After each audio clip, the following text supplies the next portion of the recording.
terrible day. Listen, I'm gonna crash out. Today's one of those days, which is like a crash out day.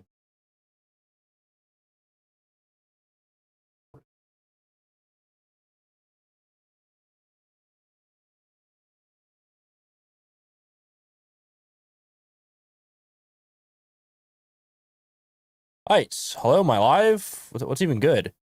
Yeah, hello, hello. We're good. We're good. Let's see. My chat is ready. Uh, I'm gonna be chilling today. When the first message comes in, we'll start the timer. Those are the rules. Today has been a fucking historical crash out day. Just one of those days where you just crash out. Like everything that could possibly have gone wrong today went wrong today. Spent 4 hours trying to shoot a video. First of all, issue, error, how to restart PC, record, whole thing's corrupted, don't even want to record again. Then I go back, like, look at like some of the like other pieces I recorded. All of it is just ass. So we have to fucking re-hit the drawing board. We got to re-hit the drawing board on the entire thing. Just got to re-hit all of it. So that was great, like fucking use of my time, like 6 hours total from like the script to like the actual like what I had in mind. So yeah, I went to the gym and just got back, and I am gonna fucking crush some Chick-fil-A and answer your guys' questions because I am just straight pissed. Like just everything that possibly could have gone wrong went wrong, and like it was always like a different issue with like the recording of the video, and I'm like, you know what? Maybe today is just not the day this gets recorded. You know what I mean? Maybe tomorrow is the day it gets recorded. Because today I just got fucked. So, like, cookie crumbles that way sometimes.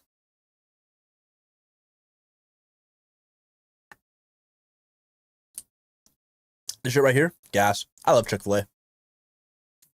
But yeah, feel free to answer questions. The better the question, the better the answer. If you ask me a bad question, you'll get roasted. That's how it is.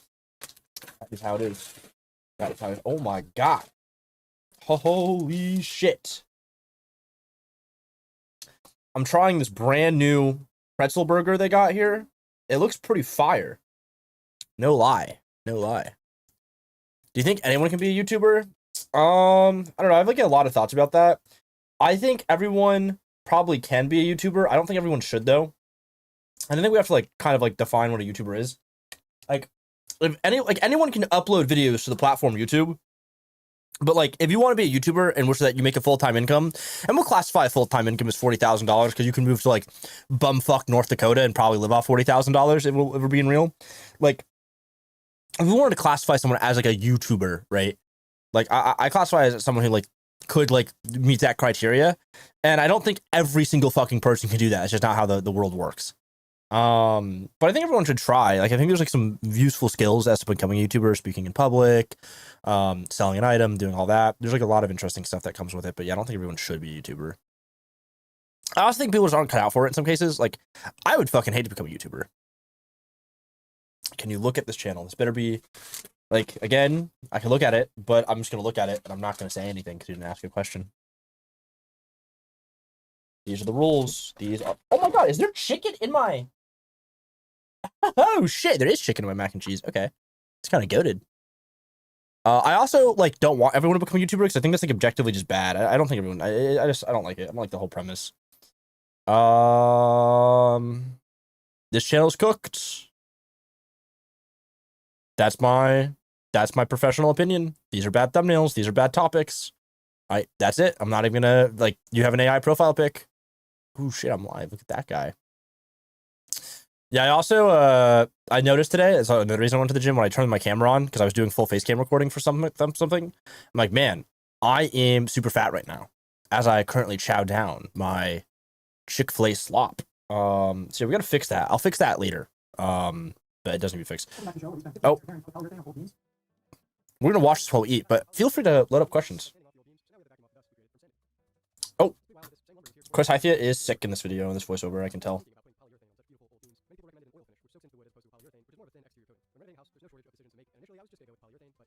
Yeah, this is a good chicken sandwich. How hard? I don't think anything's hard.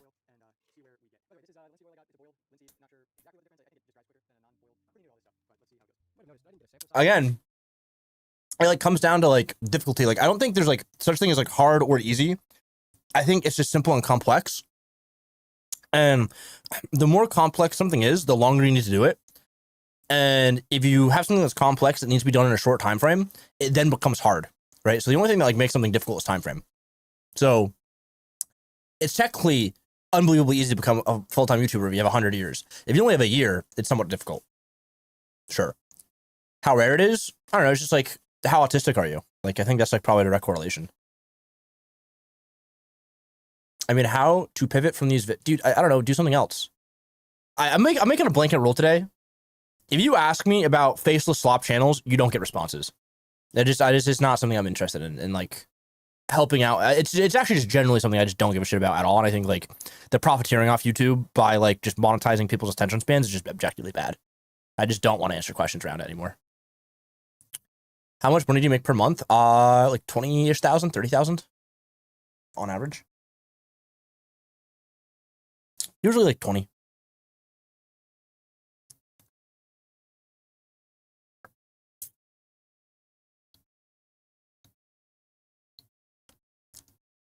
What do you think about kid content farms? Do you think even if I have one doing good right now, that it will be long-term success on YouTube? Yeah, again, I just think like awful. Just don't like it, but I mean, that's the game, so play it how you wish. That's my answer to that.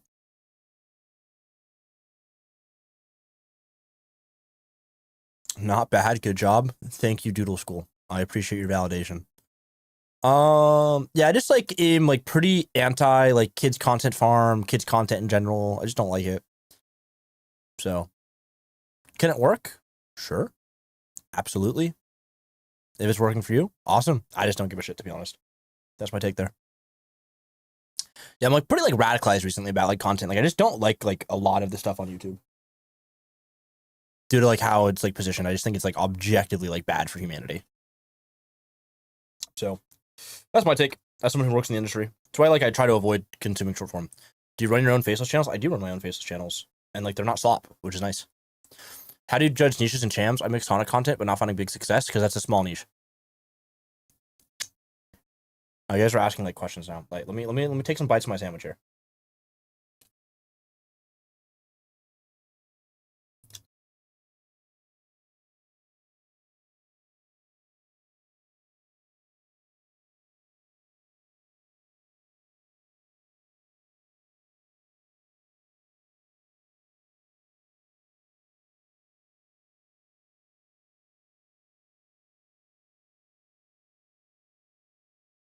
What? But not finding much success. Well, I can take a look at the content, but generally speaking, like, Sonic is like just a small niche. I'm sure like there's probably like a few million views available, but it'd be hard to get there.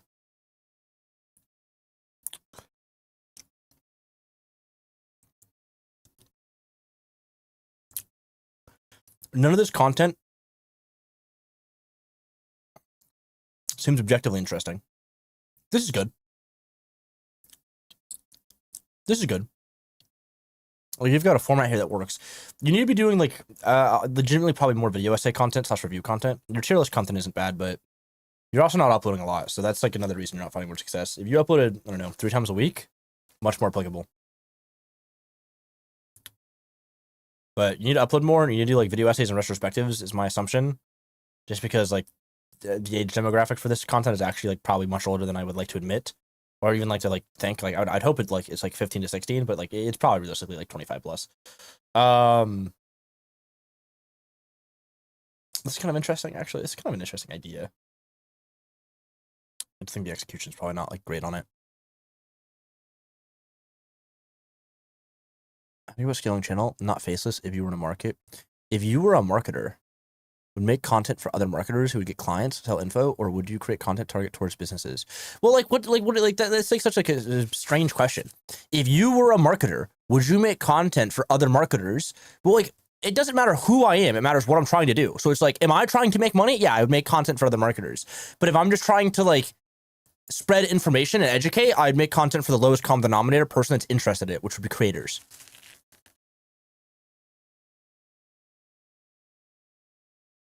Yeah, branded channels is really good. Yo, quick question. My brother's in trading. Can I use an outlier from another niche if it fits the idea, or should I stick with ones in the same viewer profile? Yes, you can use outliers from other niches. Like it's like the core principle of like winning on YouTube right now. It's like the best format. Or it's like the easiest thing to like go viral is like just taking an outlier. Like you want similar viewer profile. They're not the same viewer profile. So if it's like drop shipping and it works, like it'll work in like trading, for example. If it's fitness, it might work in trading. It just depends on the context.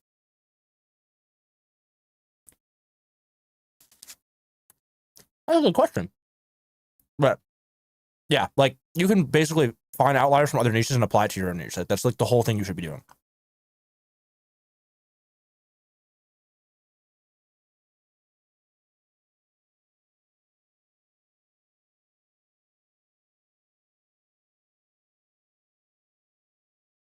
I mean, you said trust score, so like I'm gonna let you ask another question because I'm just gonna disregard anything that's trust score because I just like think it's retarded. I think it's a buzzword that gets people like excited, but like it has no fucking bearing at all. Like, I wish I could take like a fucking baseball bat and just beat everyone over the head that just like gives like objectively bad information. Like, just oh my god. Like, I'm sure the trust score thing exists.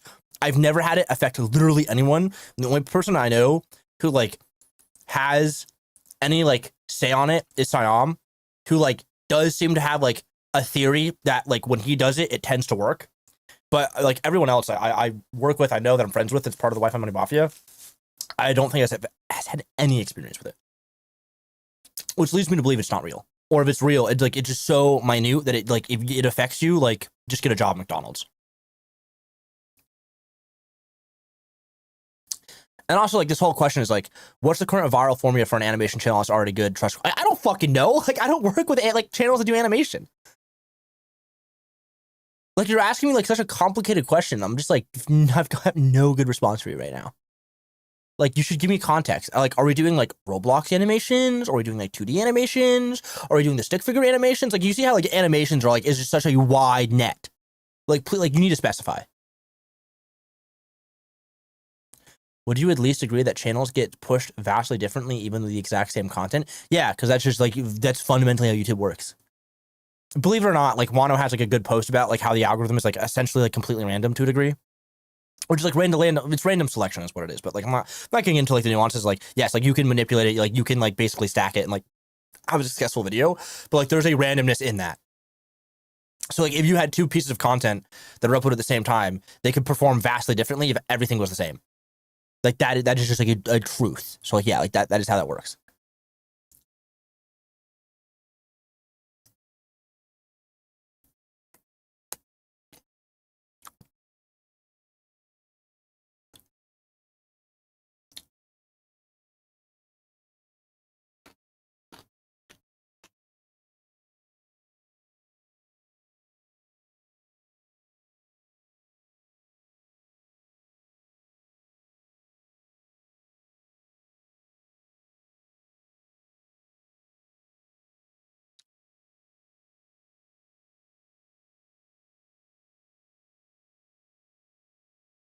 I think GTA will shake up the gaming niche.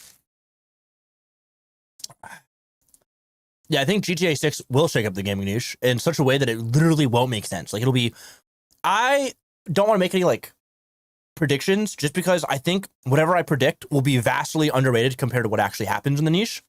That's number one. I think it'll be like that big of a shift.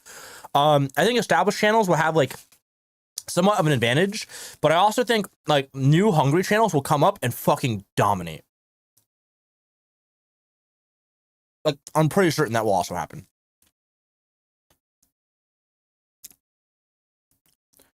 When do you think it's the right time for a YouTuber to change their content based on views, subs, or just what feels right? What feels right is good. I generally say like if you want to do like a hard pivot, 100,000 subscribers is like kind of a good like goal, and it's not like any like defined reason. It's just that like on average, like 28 to 30% of your audience will follow you no matter what. Like that's your core dedicated audience.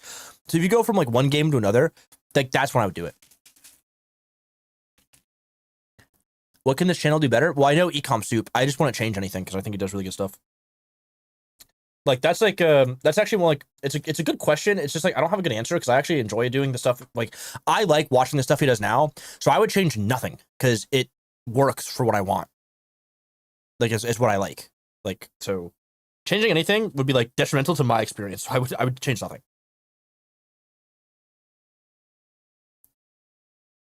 This new fucking Chick-fil-A sandwich is bussin'. I've been running an NHL channel for over a year. Success during the last season, but unlike NBA's broad media appeal, the NHL is niche. Teams less engaged with hockey storytelling content.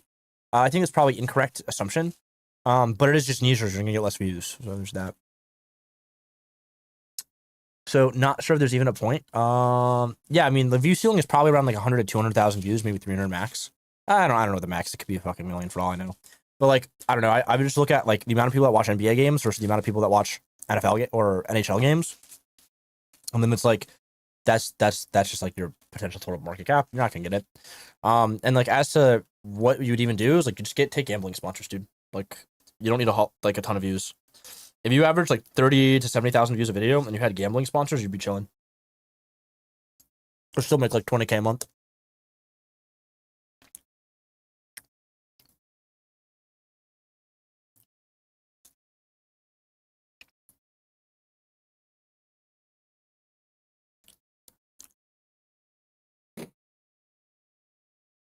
Dude, actually, I'm kind of sad that I've already finished this beautiful sandwich. It was so good.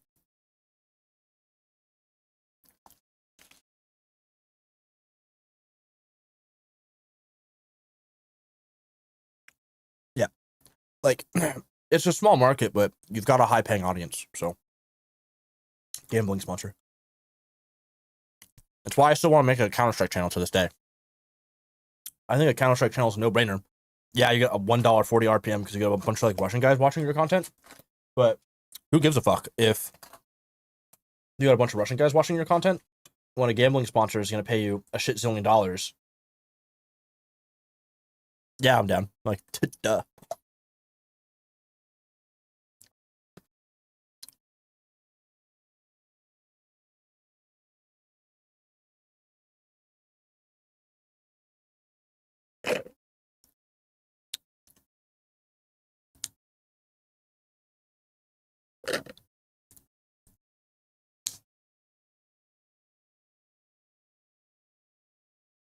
Where'd my fork go? Oh, this shit looks so good. How's the back? Cooked. Cookage. Oh. All right, back to watching my Chris Hythia video. Very exciting.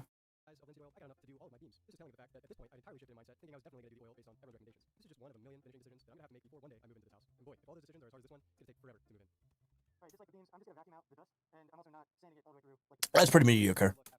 Kind of depressed about that. Might crash out, actually. I will say, though, mac and cheese, goated.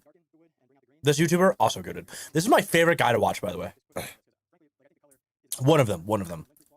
Love this guy's content. Also, linseed oil is kind of fucked. That shit, super dangerous.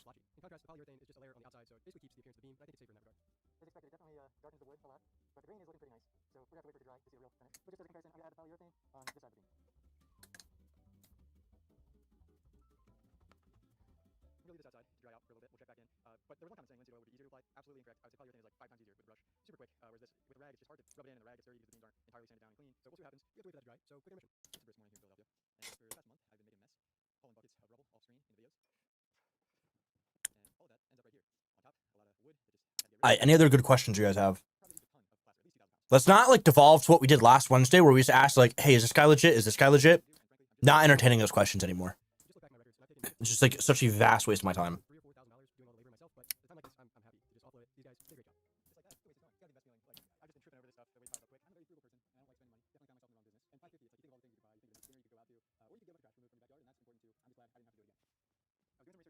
$550 seems like kind of excessive for that, but.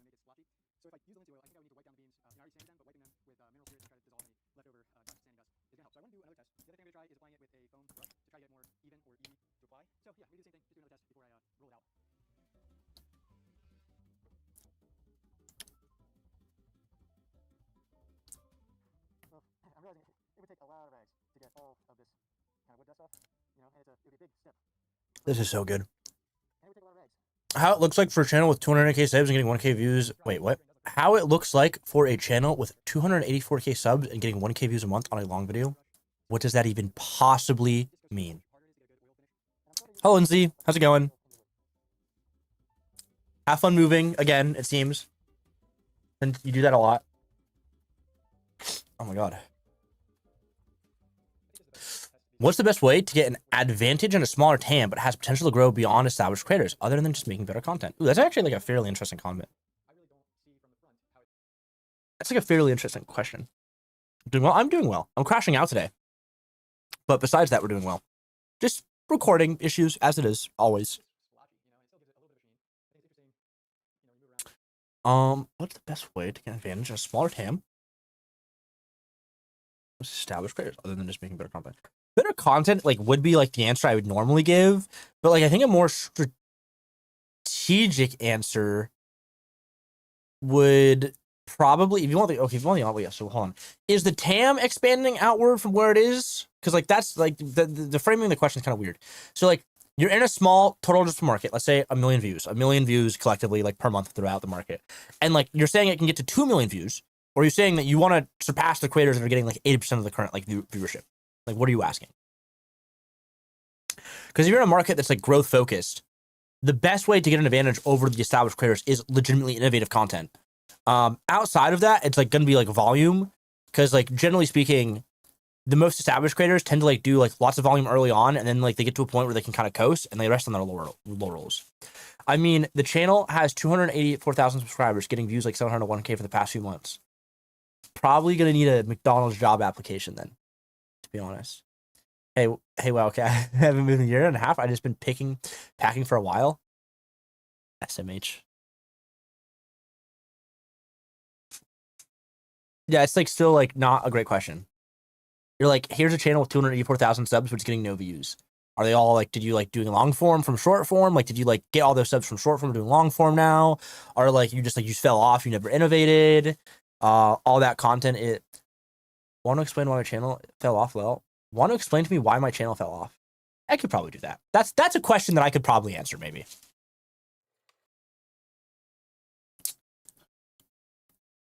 I mean, your channel didn't even fall off. Bro, listen, I love the anime YouTuber community. It's a great community. But like all the anime YouTuber guys be like, my channel fell off. And then it's like still like incredibly good. And it's like, it fell off and you're averaging like 300,000 views a video. The TAM is small, but it has a lot of potential and could grow beyond its current creators. Most of the creators right now are coasting. Yeah, so if they're coasting, if it's coasting, dude, super simple fix. You just beat them on volume because they're not hungry. And like you also do collaborations. You do the actual ideal method that I would do. Find the biggest guys, try to collaborate with the biggest guys you can. After you collaborate with the biggest guys you can, then just print on volume because their audience will now start watching you. Like, oh, I like this guy. This guy's cool. Now I have this volume, so I'm just gonna start like watching this guy over the other guy that I was watching. So that's how it is. Beyblade mention. There's a lot of good Beyblade content. I've been watching Yu-Gi-Oh content. And I don't think your channel fell off. I think you just gotta upload more than once every 5 months. That's my recommendation. If you upload more than once every 3 months, you're good. You're chilling. It is a banger thumbnail format. I'm liking this. It's good. It's really good stuff right here. So that's the good stuff right there. That's the good stuff. This is also really good. I like this thumbnail format a lot. I've been using it to print.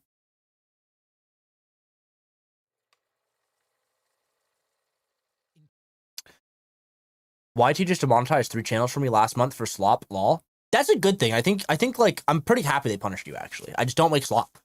I hate slop. Like I fucking despise slop. I'm an anti-slop guy. It's super helpful. Yeah, you're doing super good. It's actually funny. I partnered with. I'm not gonna log into his account because that's rude. And I'm not gonna like make that trust for that client. But I actually partnered with an anime YouTuber, Pavel, and we have been printing. Yippee! So I started working with him. This was our first video together, right here. Pretty good. Pretty cool. Pretty cool. When a video blows up on a new channel, what do you specifically look at? The first replicate as an outlier, title, thumbnail, both. Format. So it's gonna be format. So format can be like we can simplify a format into saying title, because generally like people care more about the idea than the thumbnail. So it's like the way I always look at it is like first principles, like the idea is the most important, which like it's generally conveyed through the title, and then thumbnail is like secondary, and then it's like the actual video structure. So I'd probably like pivot format first, and then pivot thumbnail secondary. But like yeah, you want to iterate on format first, always.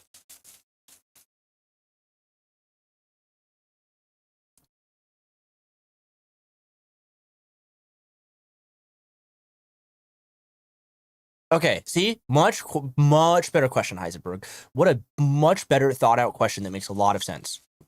See, it's all you had to do. That's why I start every stream by saying the better the question, the better the answer. And then people are like, and I just fucking ooh, new Mugen video. Oh shit, my lunch just got way better.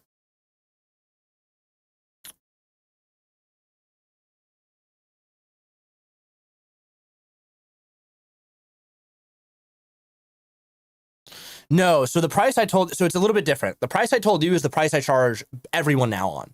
With him, it's a little bit different because so before I left 1 of 10, I was talking to him about maybe partnering up because like I think he's just a cool guy and I think we have like a really aligned vision on YouTube and he just executes what I want. So I have a partnership deal with him. So he's not getting charged the price I told you. Like the price I told you is the price all my new like every new client gets charged. And if you do the math on it, it's like it's $2,000 a month is what it is, but it's just one time for a year. So like I do a revenue split with him. So I get a percentage of the revenue from his channel, and I can use his content as a case study, which is like the big thing. So I can make content about it, which is cool. Okay, animation, everything ready. If you had to go viral on the same animation niche, what 5 with just 5 uploads? What would you do?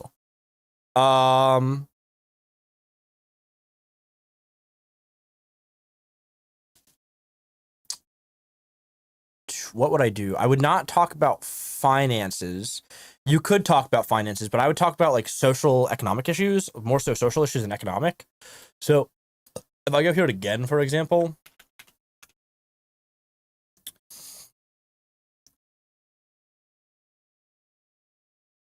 I do like, if I do popular,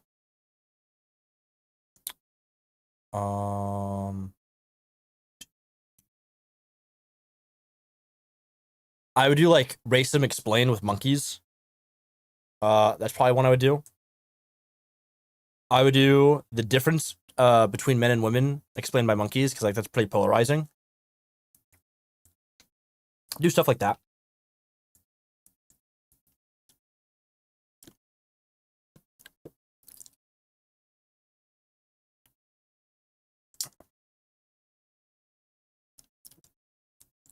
Because like there's only so many financial concepts you could do.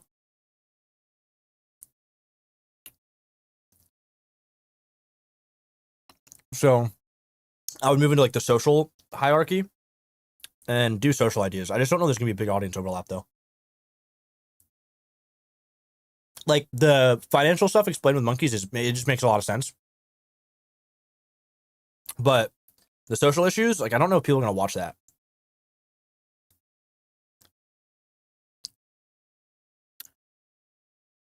Yeah, you can do that. I just don't do that because I find it to be like, okay, I'll put it this way.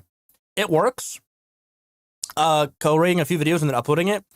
I don't love it, even though I know it works, just because I'm autistic and I like having objective like ownership over everything I'm doing.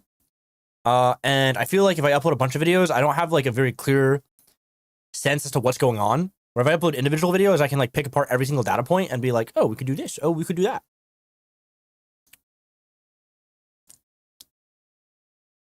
So me personally, one video at a time. But multiple videos do work, by the way. They do work.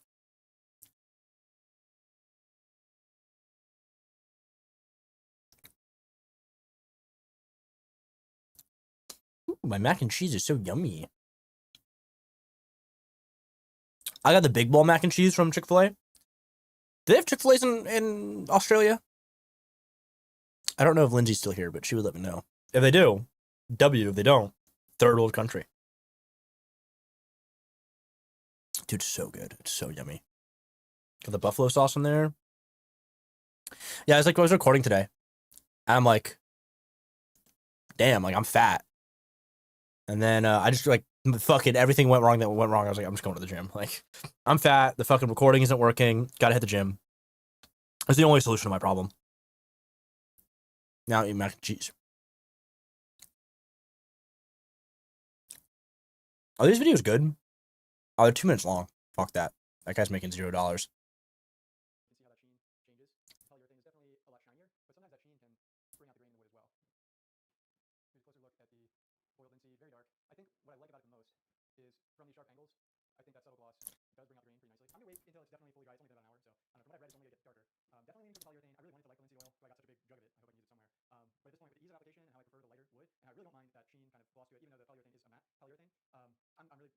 Does that affect engagement? Yes, it does. It does affect engagement in a negative way.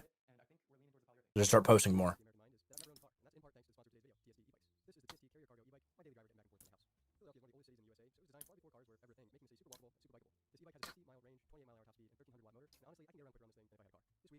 I feel like 16-mile range is kind of like ass, no? Kind of like a mid thing. What the fuck is this guy doing? What is Chris doing? Chris, what are you doing? The fuck is he doing? What did I miss? I skipped ahead and now there's like crazy shit going on.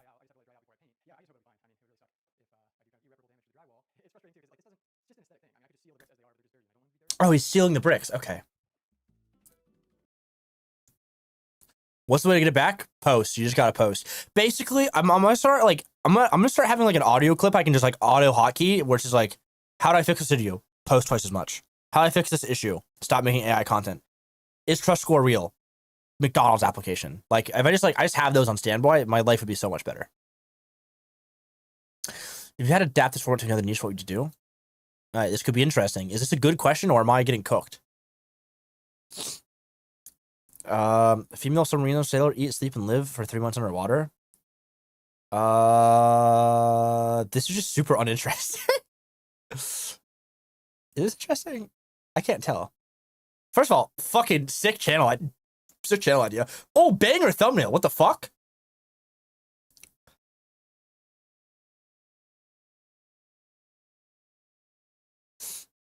I think there's like a darker implication here. I do the same shit, but for Antarctica, and you're cooking probably. Call it like, I don't know, Extreme Insider. Do the same shit with Space Station. Do it with Antarctica. Do it for most remote island. Do it for middle of the desert. Like, you're printing. You're good. You're chilling.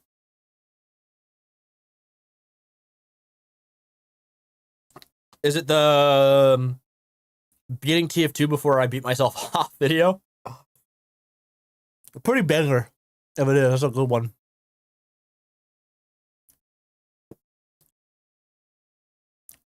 All right, P41, when you make $1 billion of that, just slide me a few percent so I get my Ford GT.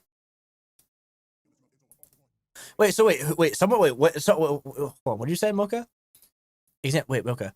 What does that time total fat being so often? I don't know, but this is like, how do I say this without sounding racist? We'll call it like hood anime, okay? The hood anime YouTubers like it. I don't think that's racist, but like it's real. You guys know what I'm talking about, okay? I'm gonna get judged for that one. I like the hood anime YouTubers, by the way. I think they're fucking fire.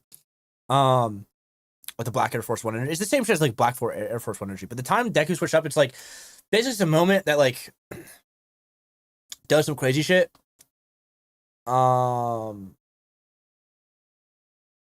Like that, I don't know. Like that's just how it is. I think, by the way, this strategy 100% only works for that like kind of group. I feel like black nerds is way more derogatory than hood anime YouTube. They know who they are. They make bangers. They make good videos. Straight bangers.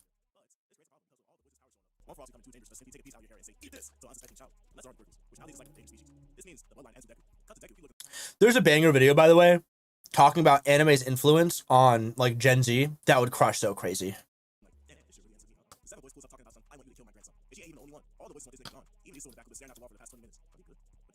Yeah, I just think it's like interesting because it's like all like humor. It's kind of like a little bit of ad libs, or like the bridge shit where like they do the voiceover for like the characters. I think that's pretty fire.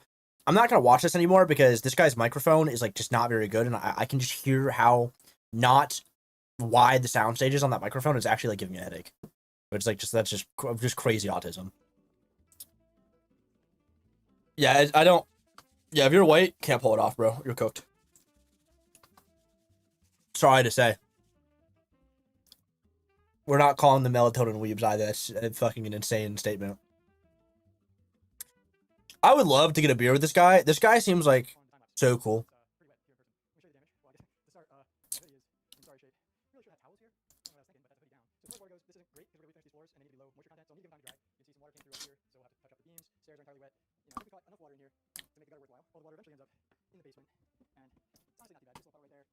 Yeah. So I mean, that comes down to positioning and perception. You just have to have a different perception and different positioning because that doesn't work for your style of content.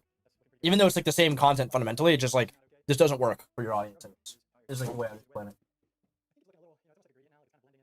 I need to clean my room. My room literally looks like XQC room. Can you check it out, by the way? Check what out? It's your first question in my chat is, can you check it out? Am I missing something? What am I checking out?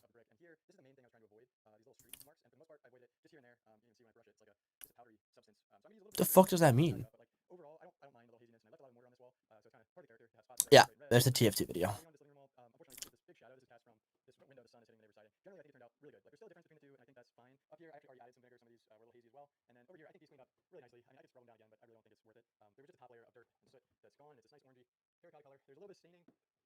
Can I ban you from my chat? Like, can I ban someone from my X chat? Is that a thing I can do?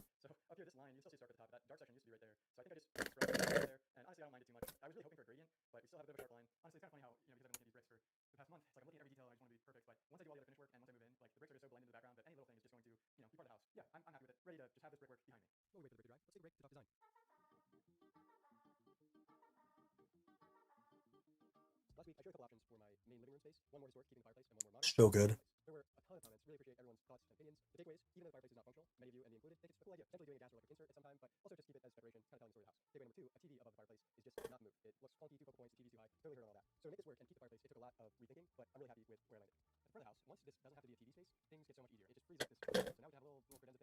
No, why are you making a TV space? Oh, you fuck it. Oh, maybe not. Maybe he's cooking.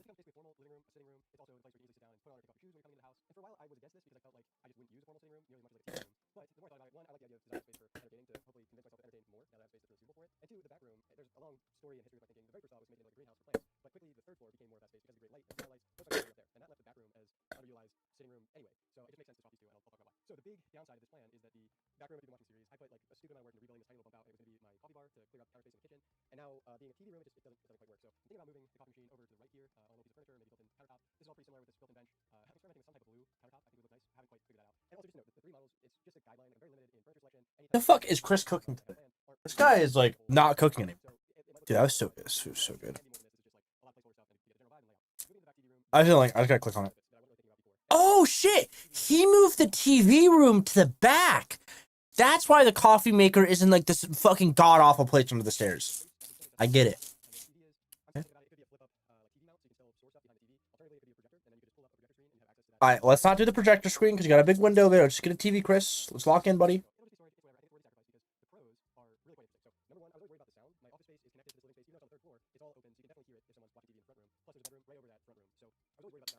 That's super interesting.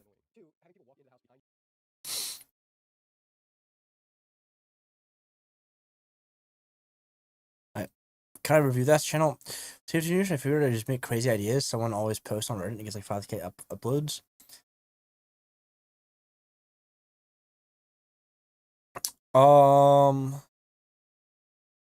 Wait, what am I watching? Wait, review this video. This video right here, Nan.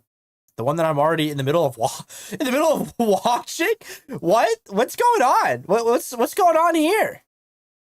April 5th, 2010. A classified Apache helicopter video hits the internet. In it, U.S. soldiers gunned down 12 civilians in Baghdad, including 2 Reuters journalists they mistook for insurgents. This footage should have stayed buried and hanging on servers forever. Instead, 5 million people watched it in 24 hours. In Langley, CIA Director Leon Panetta calls an emergency meeting. Every intelligence agency in America is hunting one man. Oh, The AI Slop 3D?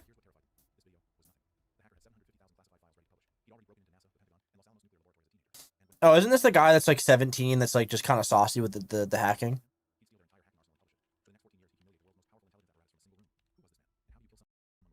I thought he got hired by like the NSA.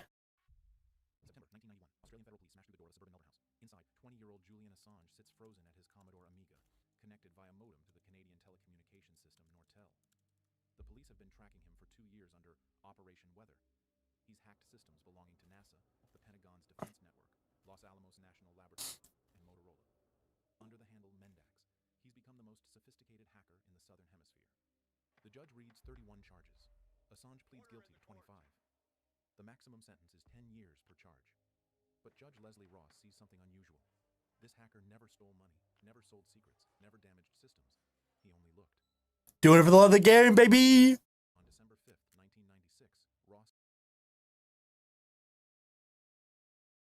Anyway, dude, I'm gonna head out. See ya.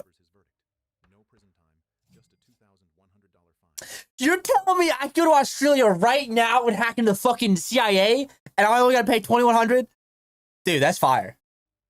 New niche unlock, chat. Alright, this video sucks. It's a good video. The idea is good. It seems like the storytelling is good. The narration is fucking I just don't like it. The animations are acceptable. Actually, I would say even fine. Whoever's doing the fucking, like, the actual editing in terms of the font should be, like, hung. Like, this is awful. Like, this is unintelligible. Like, yes, I get it's cursive, but this is, like, just fucking awful. It needs to be legible. Also, like, any of the title cards you're doing, like, this right here. Hold on. Let's pull it up. Like, that's fine. This is fine. This is fine. This is cool. This is fine. But, like, this is fine. That's ass. This is fucking so bad. Just make it a static text. This is fine. This makes sense. Actually, I think it's really well done. This is good. This is fine. This is, like, totally fine. This is acceptable. Again, super acceptable. We could fix this in post, but, like, acceptable. Also acceptable. This is where it gets a little bit dog shit, but, like, that's fine. Just completely remove Motorola. No one knows what that is. Get that shit out of there. Ass. This is fine.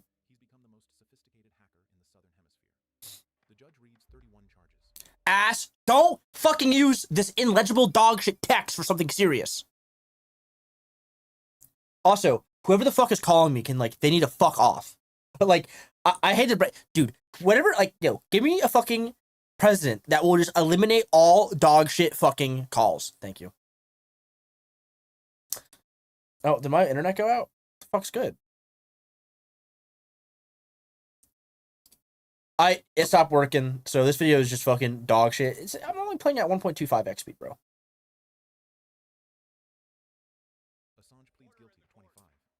Are we dead ass? Are we dead ass? Do I have to drop this down to 1080p? By the way, 4K video is a scam. Noah Morris, what's up? Noah, I would like to get my pilot's license. I think that would be sick. I also, crazy statement, I think flying way less scary than driving a car. Throwing it out there.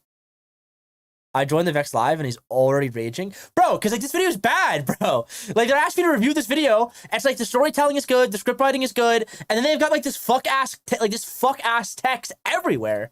Like, it's just so awful. Like, this is fine. This is totally good. Like, good hook. Interesting. Like, not dog shit. And then, like, you've got, like, all this, like you got this fuck-ass text.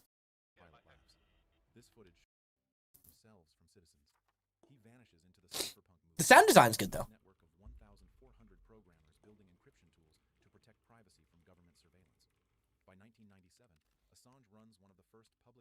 By the way, hold on. Let's go back here.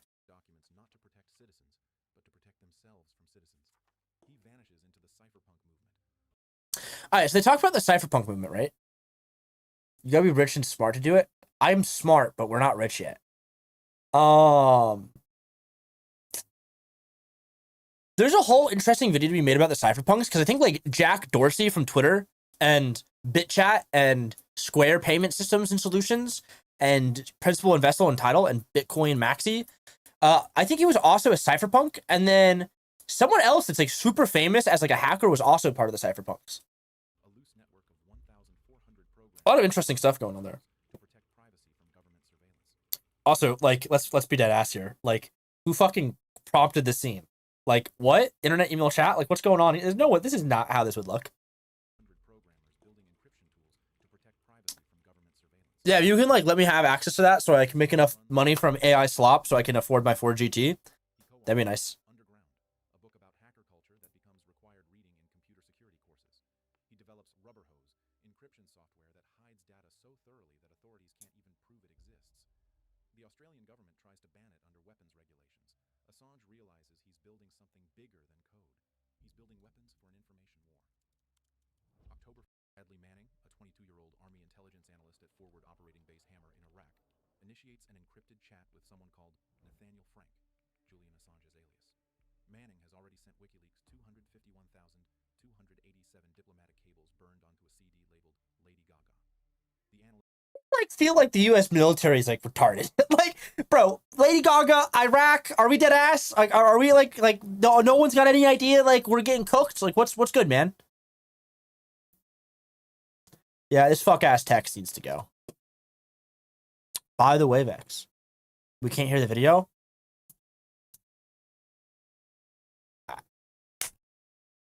Gotta fix my OBS.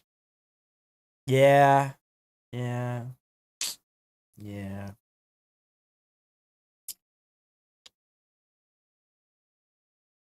I just love the fact. See, Noah, you missed the first 10 seconds of the stream where I was like crashing out, tried to record a video today, fucking 4 hours of recording issues for like a fucking 20-minute video, couldn't figure it out, just went to the gym. Before that, spent 2 hours like working on the script and the frame or like the Miro board. And yeah, the audio for the videos doesn't work. Awesome! That's just fucking great. I'm so happy that that's the case. So happy that's the case.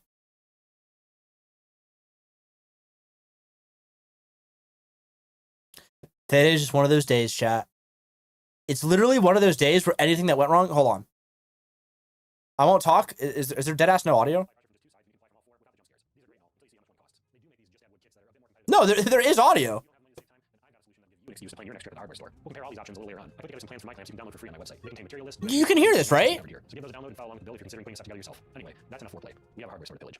I both love and hate this place. Here's our stop. Get you 8-inch eye bolts and 7-inch carriage bolts. Are you dead? 2 peanuts, 4 big washers, 4 little screws. No way! No way! You guys have to be trolling me. Wait, you guys actually have to be trolling me. You like 100,000%. Okay, Ken. Okay. Holy shit, bro. Holy shit. I thought you guys were being dead asses. I'm looking at OBS as the shit was going on. I'm like, there's no way it's broken. All right, good job. All right, good to know. Review the channel. What channel am I reviewing? The CIA channel? Now we can hear. Okay, we're good. Wait, I don't even have this yet. The CIA channel is good. That's my answer. I don't know if that was like useful. Oh, this channel. Jarts Naron. Jats Naron. How did he get all of his views previously? Oh shit, 11 months ago. Okay. Here's my tactical answer. How? What the fuck is going on? You just gotta upload more.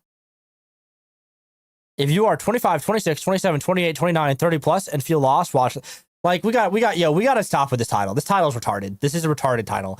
The way it works is retarded. The reason it works, retarded. Everything about this title is fucking dumb. I hate it. Like, I'm just gonna title a video, if you can breathe and have 14 IQ, click here.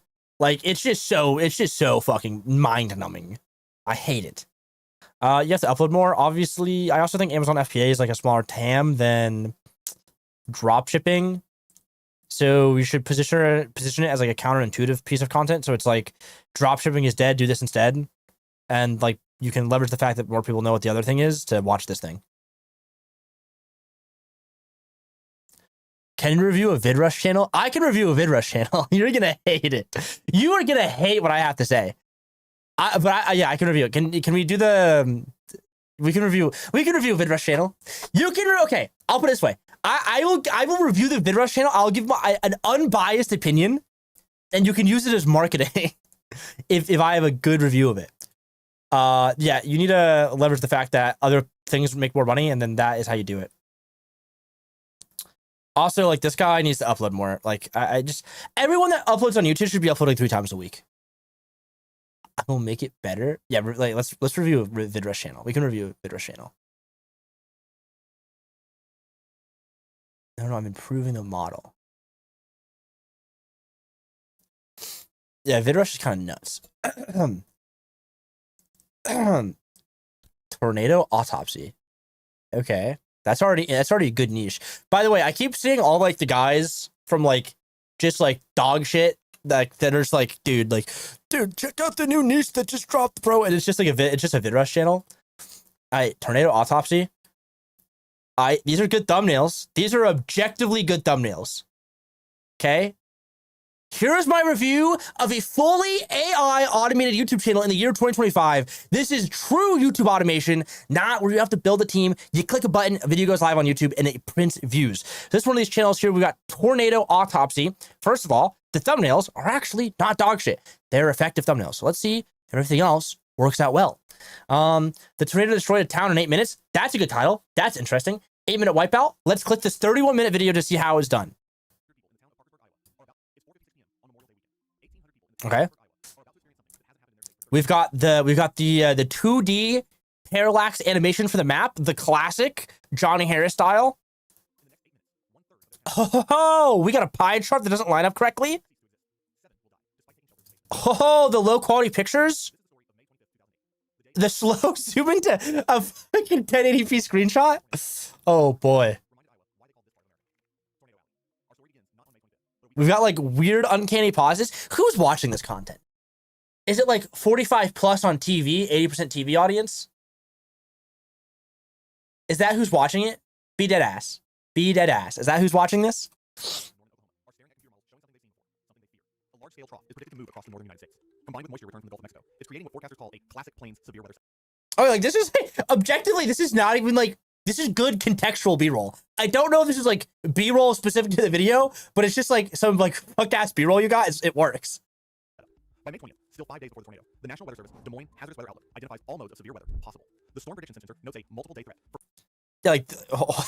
Wait, what the fuck is going on? Hold on. The Storm Prediction Center. Like, this is good. This makes sense. Notes a multiple day threat for What's going on here? What's going on here?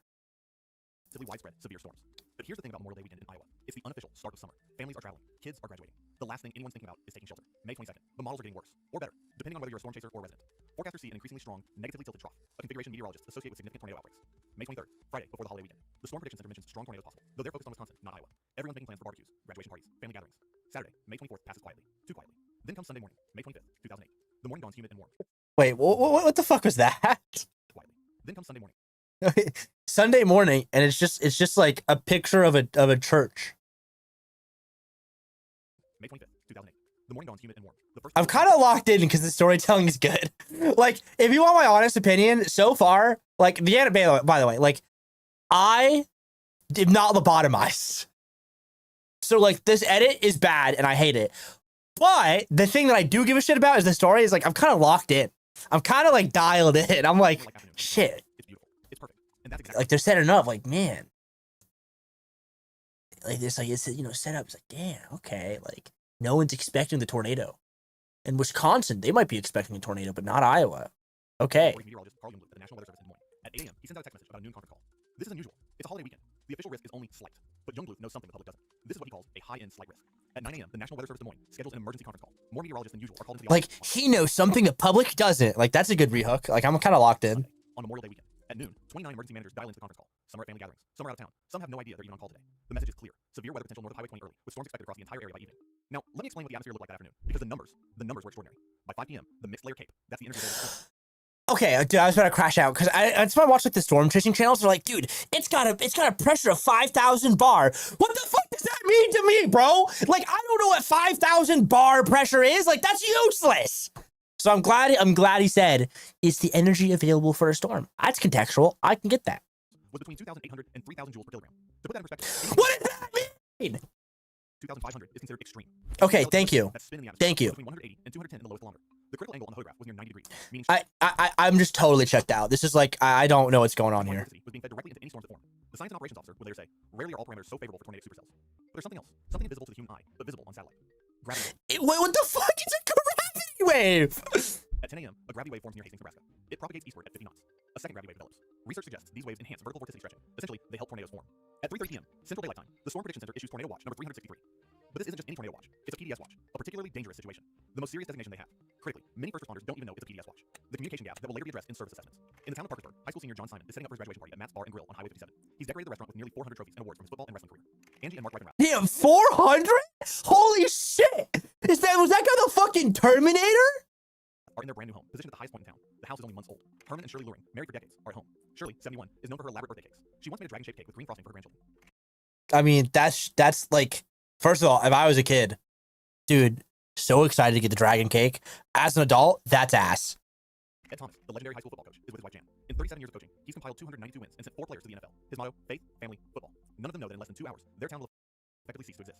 A cluster of thunderstorms rapidly develops near Fort Dodge. I see, like, kind of now I'm locked in because, like, I have, like, all these different, like, perspectives and, like, POVs, like, through the lens of, like, oh, my town is about to get obliterated by a tornado. So, like, this is, I can't even, like, begin to even, like, say this, but, like, this is actually, like, better than, like, some, like, the storytelling is better than some actual storytelling channels. Being dead ass. Like, the script is just good. The voiceover is, like, pretty dog shit, though. Iowa, approximately 43 miles west of Waterloo.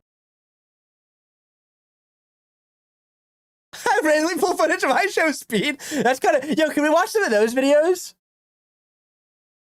Yeah, bro, gravity waves, everyone knows this. Maybe I'm not smart enough to fly a plane, Noah. Noah, can you give me access to VidRush? I will pay you for access for VidRush. I want to build a channel completely with VidRush and then, like, see what happens. These aren't ordinary thunderstorms. Yeah, how do you deal with copyright? Because news clips are notoriously, like, copyrightable. Developing within the axis of highest instability. After 4 p.m., something changes. The southern Chat, you guys know about the axis of highest instability? begins rotating as it moves into northeast Iowa. It's interacting with a north-south oriented warm front that's been sitting stationary near Park. Dude, the north-south fucking warm cold front. Holy shit, guys. Like, dude, like, we all know about that, don't we? Amateur radio operators activate the Skywarn net. These volunteer storm spotters will be crucial in the next hour. The first severe thunderstorm warning is issued for a storm near Iowa Falls. But then, between 4:37 and 4:41 p.m., something appears on radar that makes meteorologists' blood run cold. A descending reflectivity core. A block-like area. Dude, the descending reflectivity core. Like, duh.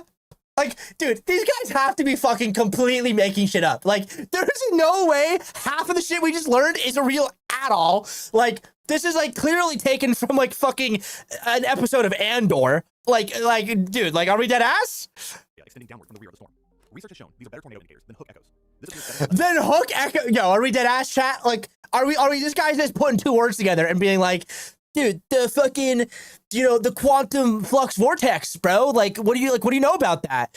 Like, duh, there's a clear plasma cone forming. Like, are we dead ass right now?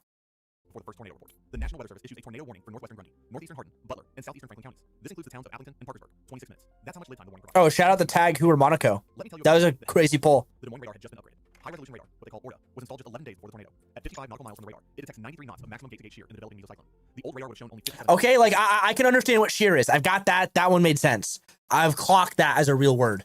60% improvement in detection. A follow-up tornado warning. The tornado will be near Parkersburg by 5 p.m. CDT. Touchdown. 2 miles south of Appleton, near the Butler-Grundy County line. Oh, that's pretty good. Wait, that's kind of sick. It's reported by 3 different sources: amateur radio, law enforcement, and independent spotters. The tornado is leaving distinct cyclone marks in corn stubble as it rapidly grows. This is crucial. Parkersburg Fire Department doesn't wait for routine protocol. Based on visual confirmation from Appleton spotters, not from the weather service warning, but from someone actually seeing the tornado, they sound the sirens. The town's new siren system had been installed just 4 days earlier, tested the day before. Its first real test is about to come. In the next 5 minutes, split-second decisions will determine who lives and who dies. At the Goodrich home, Diane and Virgil, he's the former school district superintendent, hear a knock. A woman with 2 young children is seeking shelter. Diane makes a choice. She wanted to come in, and of course we took her in, down in the basement. They choose the southwest corner of the basement instead of the windowless bathroom. Remember this decision. At Matt's Bar and Grill, John Simon and a Remember this decision. The rehook for the future, chat. This decision. Yes, I mean, that's kind of good rehook. I kind of like that. It checks who posted it. All the clips are so short. We've literally received 1 strike and over 2,000 views posted. Of course, I'll post a video and get my channel terminated, but whatever. approximately 30 people. We made the right person to B-roll is actually so funny. Critical choice. The tornado is coming. Where do you go? John's brother Jordan panics and flees in a car, but has to stop. Debris is already filling the air. John recalls. Remember this for later. I'm sure that's coming up. Within about 20 seconds, the sky went from gray to black, and it got really windy. The group splits. 16 people run to the car wash across the street. 14 go back inside Matt's to the walk-in cooler. At the Luring home, Herman takes Shirley to their basement shower stall. He holds her arm. The Reichenraths huddle in their basement with their family dog Belle. Ed Thomas and his wife Jan take shelter in their basement. Tyann Lester, manager at Pizza Ranch, has just finished her morning shift. Her 16-year-old son Damien is scheduled to work the afternoon. She has a feeling, what she calls a mother's intuition. Usually, anytime a tornado warning comes on, nobody thinks anything of it because it never does anything. But this day, it just didn't. It didn't feel right. Damien tells her, I think it's gonna be a slow night at Pizza Ranch, Mom. She reluctantly lets him go. 4:56 Yeah, dude, you are right. It is going to be a slow night at Pizza Ranch. p.m. Central Daylight Time. The tornado enters the southwest corner of Parkersburg. It's 3/4 of a mile wide. It's moving at 36 miles per hour along Highway It's a big tornado. It hasn't been done in It's a Iowa. fucking huge tornado.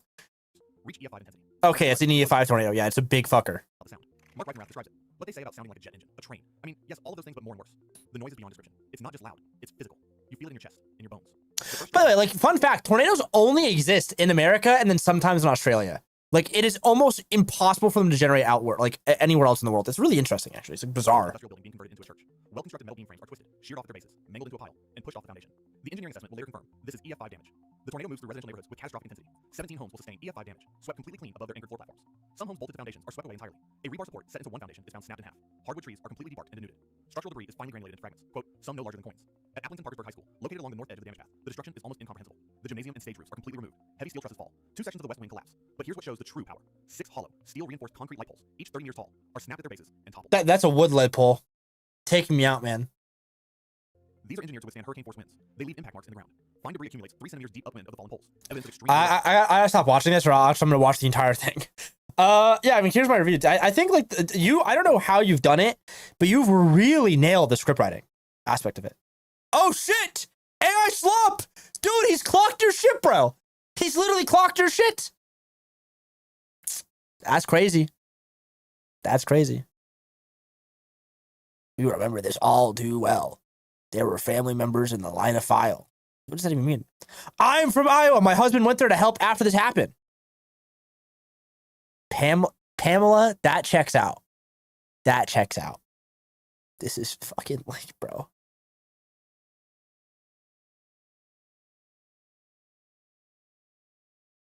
I do remember Joplin. I used to actually, I lived like 30 miles away from Joplin when the Joplin fucking just got deleted.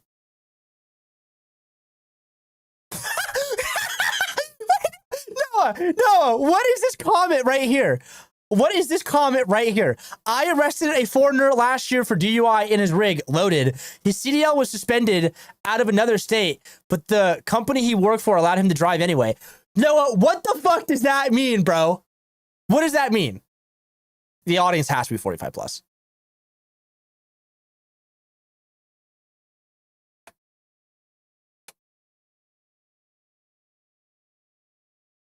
Was it actually a single prompt? Oh shit, you gotta get me in there. I've got just the most interesting ideas I'd love to run that are definitely, totally not against TOS.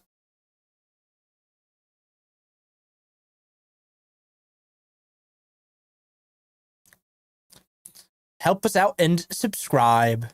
Do you guys be running shorts on this shit? Oh shit, no shorts. Fuck, okay. Chat, should I just become an AI slop merchant and then completely, like, backpedal on everything I just said 30 minutes ago and just, like, produce AI slop? Oh, it's kind of an interesting one. You should do a tornado video on the North Dakota tornado that was EF5. Tornado autopsy, chat. I'm sure my entire homepage now is going to have fucking storm shit on it, isn't it? Yep, yeah, it does. Okay. Oh, shit! Dude, check out the Kuwik channel. Dude, look at this fucking high quality header. Wow. The volcano that shut down European air travel for 6 days. First of all, that's not the real name of that fucking tornado. That fucking volcano. Again, we're just bullshitting here for no reason. 90K views! This guy's printing, bro. This guy's printing. Is this VidRush Shalop chat? Let's check it out. The National Weather Service officially determined the deadly tornado that tore across the southeastern part North Dakota over the summer was indeed an EF5 tornado. and this was upgraded this morning. On October 6th, 2025, National No, that looks like it's like a real guy.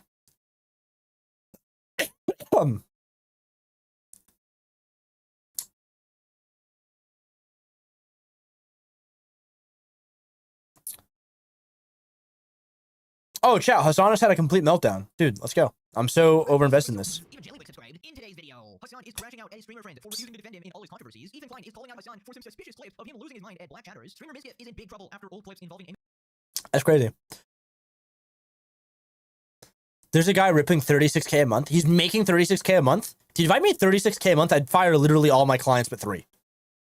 Like, not even, actually, maybe all of them but 2. Just be chilling, bro. I'm shocked. Much like Hassan's dog. This is still a good thumbnail, but this is a great thumbnail.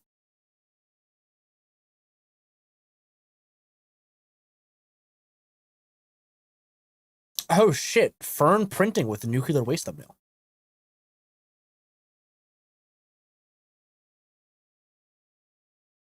Hassan must be the most insufferable person on this earth. Dude, let me get VidRush and so I can make Hassan slop documentaries.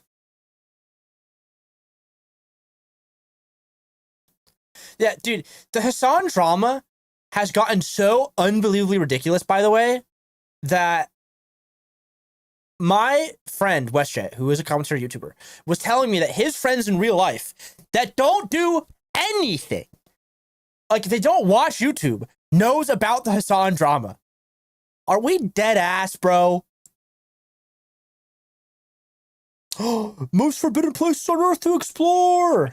There are rumors that beneath Moscow there's a secret subway that isn't on the map. It's called Metro 2, and it's a secret network that, according to the story, was built under Stalin and codenamed D6 by the KGB. Its tunnels vary 164 to 656 feet deep, and they are said to link the Kremlin, security headquarters, and government airport at Vnukovo 2, and even a sort of underground town in the Romanki district. Officials have neither confirmed nor denied the existence of Metro 2, but the little paperwork we have does show something suspicious. There was at least one confirmed deep line that got under KGB control and was upgraded with blast doors, its own power and air systems, and even a reinforced vehicle hangar. These stories gained more credibility in 1991 when the U.S. Defense Department put out a paper that included a diagram of the secret shelter network under Moscow, which spaced for thousands of people. Then, in 1994, an urban explorer group claimed they had found a way inside, but it's also not confirmed. Hints have also come from Russian insiders. One presidential advisor said Stalin had his own single track line from the Kremlin, who is Dacha, and a former minister spoke of an extensive network of tunnels and an emergency command center, a union leader of the Metro. Remember, drivers being quietly recruited to run secret routes with short trains behind locked gates. Today, the public can only visit related sites, such as the Cold War Museum at Bunker 42, which is a real protected command post connected to the Metro, even though it's not part of Metro 2. If it exists, the most famous rumor is the underground city at Romanki. People point to fence buildings near the university and speak of 15,000 beds and supplies for 30 years. It's very likely that Metro 2 does exist, but we have no way to confirm it since no one is allowed access. Plutonium at Hierapolis. This place has such a peculiar phenomenon that for years people thought it was the gate that led straight to hell. They noticed that this ancient Turkish city had a cave that couldn't be approached. Nearby animals collapsed and died almost instantly, and birds that flew too close fell to the ground and died. There was a particular ritual though. Priests called the Gali would go down into the cave and come back unharmed. This gave them enormous authority as they were seen as having divine protection. Visitors would pay the priests and ask questions, then the priests would go down to the cave to seek answers from the deities themselves and come back with the answer. What helped spread this version is the fact that the entrance of the cave was actually hot with a sulfur smell, as if hell was really down there. With the spread of Christianity, the gates were sealed, and earthquakes in the 6th century destroyed what was left. However, in the 1960s, Italian archaeologists rediscovered the cave and a restored statue of Hades with his three-headed dog, Cerberus, which once stood at the entrance. Most importantly, we finally got an explanation of what was really happening all this time. The cave gave off poisonous carbon dioxide gas. The priests probably survived by staying where thin pockets of oxygen existed, or maybe just by holding their breath for a long time. To this day, you can't get near the cave, as it's still emitting huge amounts of poisonous gas.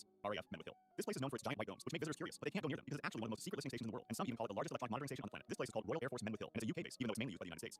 All right. I'm gonna just watch that. I just gotta click off. I just don't watching it.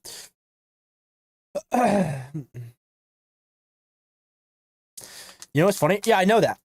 I objectively try to avoid them. Like I'll find like, oh, this is a faceless channel. Time to click off. I will say though, some of the faceless channels, kind of fire, super fire. Nazi Bell, the fuck is that? Shroud of Truth, Holy Grail. Tornado T-Rex, let's go. Yeah, these are all just faceless channels. Great. I watched like 2 faceless videos now, Noah, and all my fucking content like is just dog shit. Like my entire homepage has been completely cooked, bro. What is this? Dude, what am I getting recommended, man? Dude, what the fuck have you done to my homepage? You've cooked it, bro.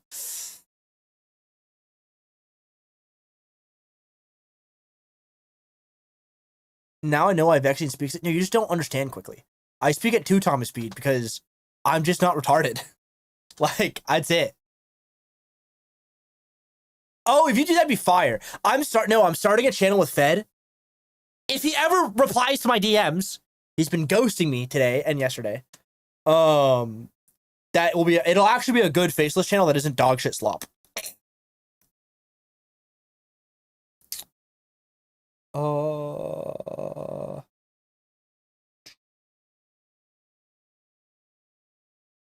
Vince Vintage. What? What's going on here? Oh, it's this guy. Okay.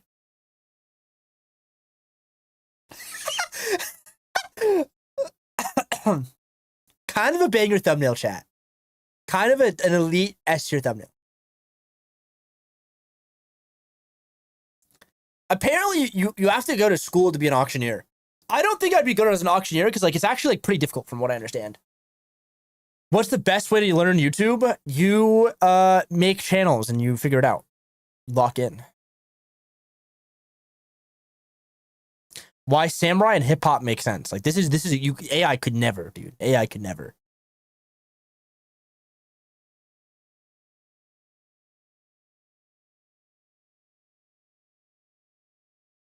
200, dude, if you're spending 2,400 a night for a hotel, like at that point, just get an Airbnb.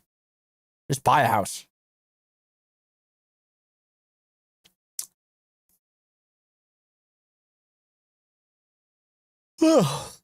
Yeah, that mac and cheese was good, but now I'm sleepy, so that's kind of fucked up.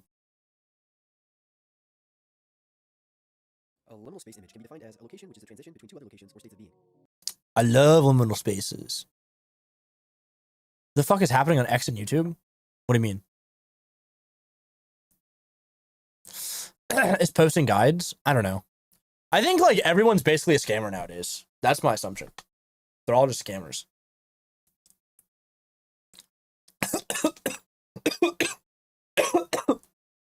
Ow! What the fuck?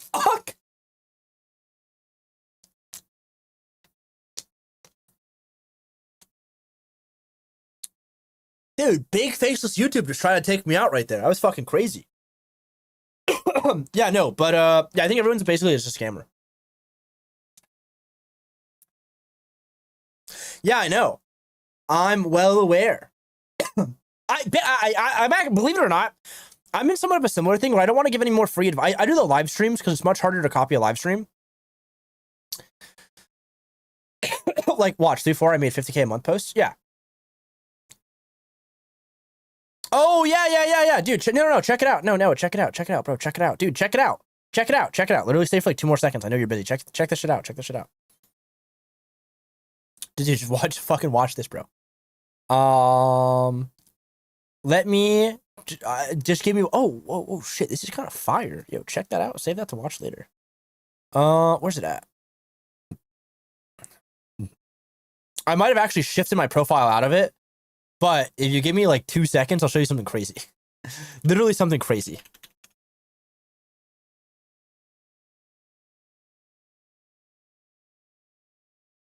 Load it up.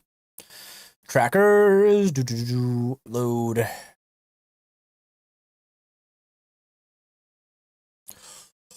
How to start a 20K a month YouTube channel with AI even though I made 99% of my money selling courses to people that are brain dead.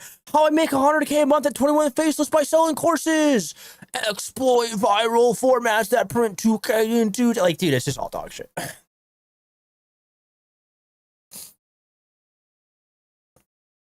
Roma makes good content, though, so it's not dog shit. I like Roma. His content's good. How to read YouTube analytics. Like, dude, if you have to watch a video on how to read YouTube analytics correctly, just get a fucking job. Like, you're so fucked, bro. Like, get out of here, man. Am I an asshole? Dude, check it out. It's all dog shit. Chat, please do me a favor. If you watch any of these videos, just go on Indeed and apply to jobs. Like, please. Like, fuck. Like,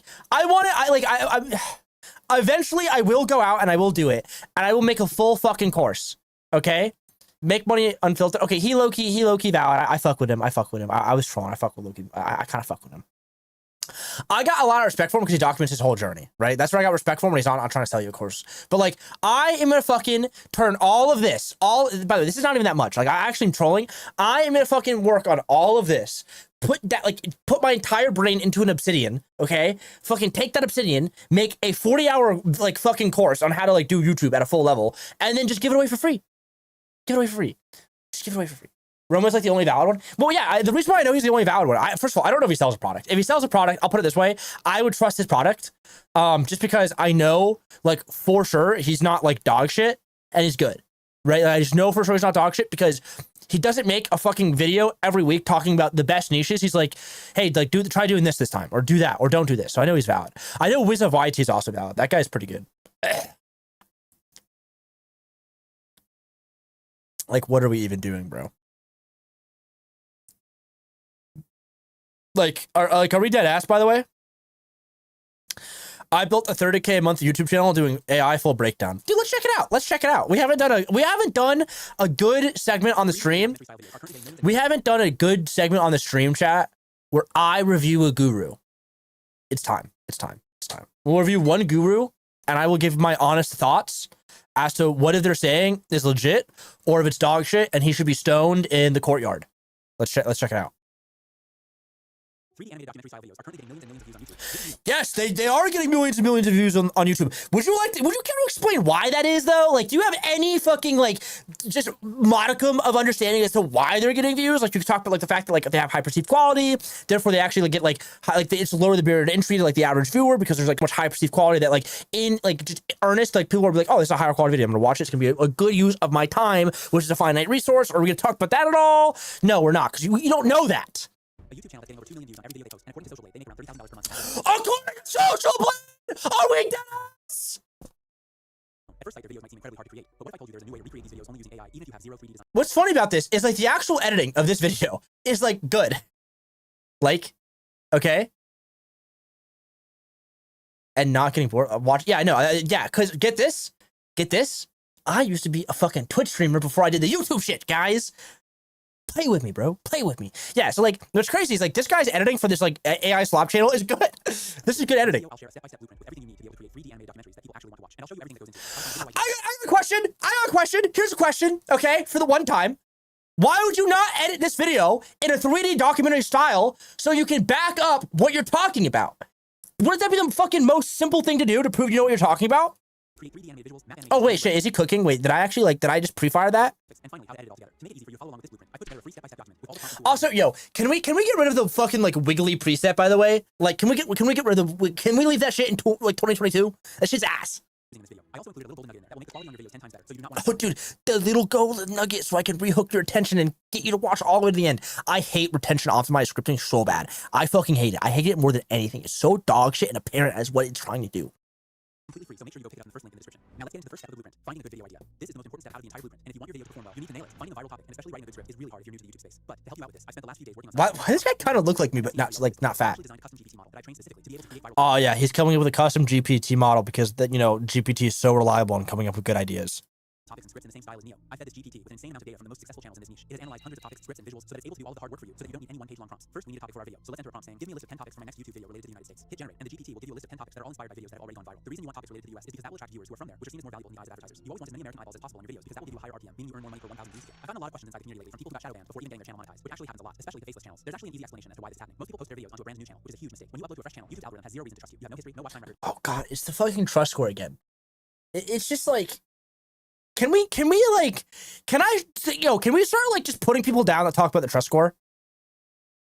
No engagement metrics, and the algorithm will think you're a bot and use your videos tanking in views right away. So if you have an old channel that's a couple years old you're not using, you definitely want to use that instead. However, if you don't have an old channel to use, you're going to want to hear this. I have this friend who's a real Einstein when it comes to YouTube that has grown multiple channels to over 100,000 subscribers. Lately, he started collecting aged YouTube channels created back in 2006 to 2009 that have a watch time record, videos posted on them, and most importantly, are trusted by the YouTube algorithm. These channels have been around for over a decade, and that alone gives them a massive edge with the algorithm, making it easier to get your videos pushed out in the beginning. I actually got this channel you're watching right now from there, and as you can see, it has worked pretty well for me. So if you want to get some extra momentum and avoid shadow bans, right now I give everyone who is joining my community one of these aged YouTube channels. In there, you'll also get access to this custom GPT model I'm using. A huge editing pack that will help This you guy's gonna give you some sketch ass YouTube channel. I use to help this channel grow to over 300,000 subscribers. That's a lot of YouTube buttons. Yeah, I do it full time. I'll leave a link in the description. Anyway, now you want to choose one of the topics to create a video about. For example, I'll go with idea number 1. How the United States found Osama bin Laden. I just finished the new Netflix documentary about bin Laden, and I'm a huge politics fan myself. That's the advantage of being a part of your audience. If you're passionate about your niche, you already know what topics that are going to do well. Also, I This- know it's a good topic because Neil has already created. This guy is very clearly not American from the way in which he said that sentence. He said, "I'm a huge politics fan myself." You're not a huge fan of politics. You're a participator of the system. So you'd be a fan of a political party, but you can't be a fan of politics in general. Like, this is like very clearly not an American. No, they're gaming. That's gaming. That is an Apex YouTuber.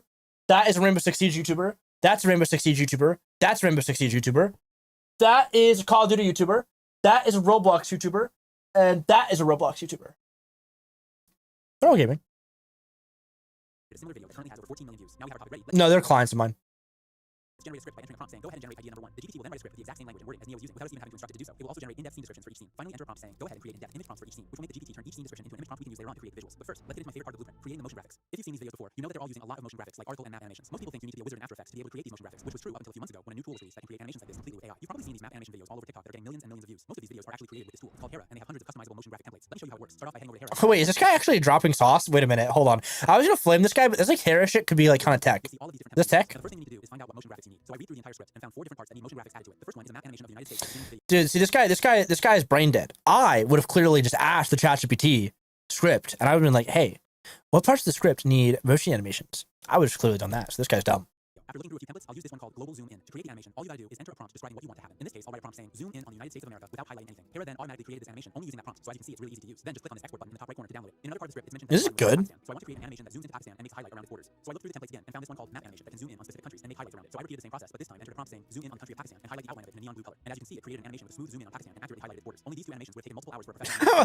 But I'm not entirely too sure that was accurate, but whatever. All hard work for us in only a few minutes. For the last motion graphic, I want to create an article animation that is often used by these huge animation channels. If you look at the homepage, you'll see a template called article animation, which is perfect for this type of motion graphics. This template works the same way as the map animations. All you gotta do is enter a prompt describing what you want it to do. For this one, I want to create an article with Bin Laden's name with a picture of him. So I entered the prompt, change the date to September 11th, 2001, change the headline to Osama Bin Laden, change the body text to the mind behind September 11th attack, change the image to one of Osama Bin Laden. After letting it generate for a while, I ended up with this animation that literally looks like it's been created by a professional motion graphic designer. Now that we have our motion graphics ready, let's move on to I wouldn't say that, but it's not bad. creating 3D visuals. To generate the visuals, you first need an image generator. Personally, I like to use the ChatGPT 4o model, but you can use whatever one that works for you. To create visuals in the same 3D animated style as Neo, you need to use a specific prompt. So I spent some time experimenting around with different prompts, and I actually managed to find the one that gave me the 3D style I was looking for. I've left it in a step-by-step document if you want to use it for yourself. Let me show you how it works. Start off by pasting the prompt into ChatGPT. As you can see, there's a bracket in the beginning that says insert image prompt here, which is where you want to paste in the image prompts ChatGPT generated for us. Start off by copying the image prompt for scene 1 and paste it into the bracket. Hit generate, and you'll get the exact same 3D style as Neo is using. Now you want to repeat the same process until Oh, oh, this is retarded, man.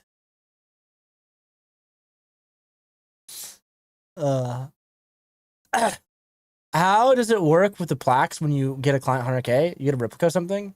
Yeah, my contract with all of them for the most part. I just be like, hey, you get 100K, slide me a plaque as well. You can redeem. So when you're a YouTuber, when you get the plaque, you can redeem multiple plaques for your team, which is why I have so many. I have 2 more that'll be here this week. Yeah, you can buy another plaque. But I either just give up the money for them, or do they give it to they just send me like the original and just buy themselves another one. you've generated all of the image prompts using this template. So I'll just do that and get back to you once I'm done. I've now generated all the images, and we can move on to the second part of the visuals, animating them into upscale videos. I wanted to find a way to create these videos using the Google Gemini Video 3 model, but the results didn't turn out well at all, and I found that Leonardo AI's Motion 2.0 model did a much better job. Head over to Leonardo and sign up for an account with your Gmail address. Personally, I'm using their pro subscription, which gives me enough credits to create multiple of these videos per month. Personally, I'm using the pro subscription that you can get in the link in the bio, in which I get a 30% kickback on.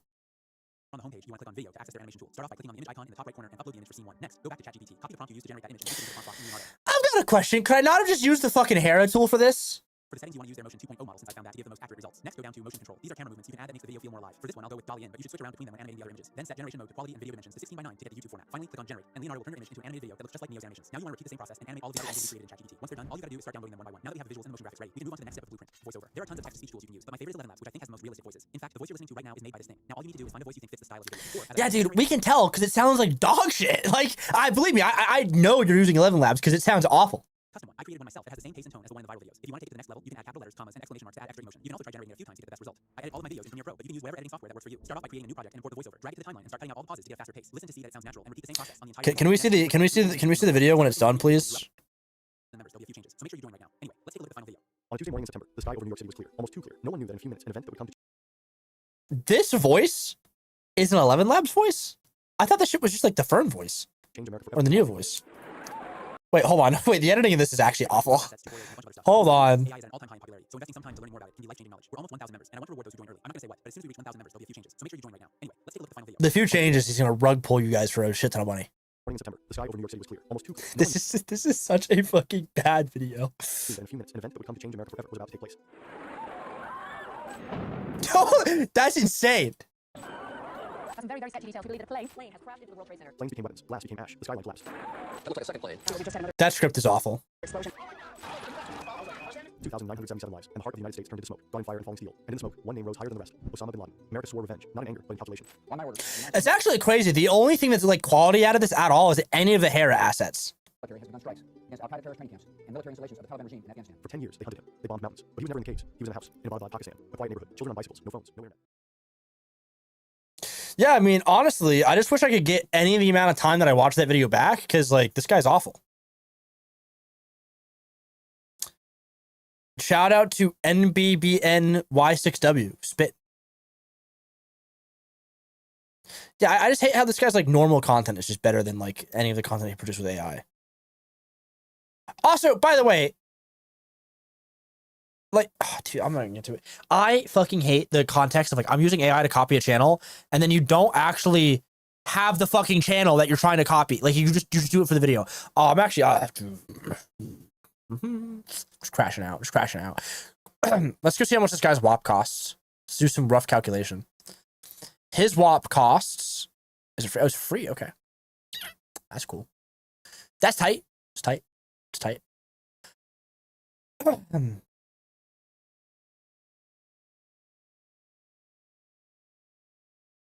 But then again, this video was probably not edited with AI. Yeah, no, like this guy's pay. So by the way, I'm gonna break the fourth wall. Here's how this works. These guys create content.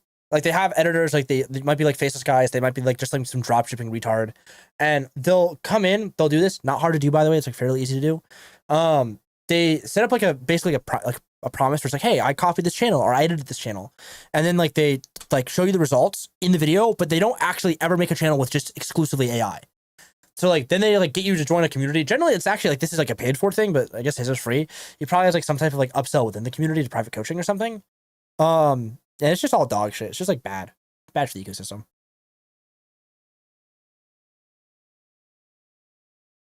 Profit. Well, he's a free WAP with an upsell.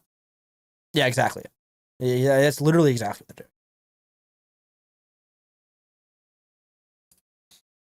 doing. Can't help but notice that like my fucking nose is running now.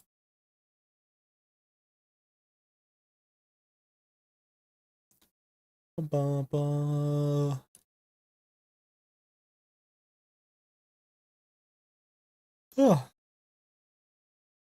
Oh my goat uploaded. Let's go. New Bailey video.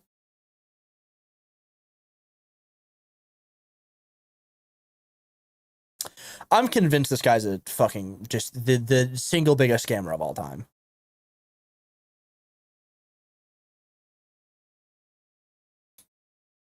Do you still play? I don't play games. I sit here and I watch YouTube all day and I upload videos for clients. Oh shit! Banger next core video? Question mark?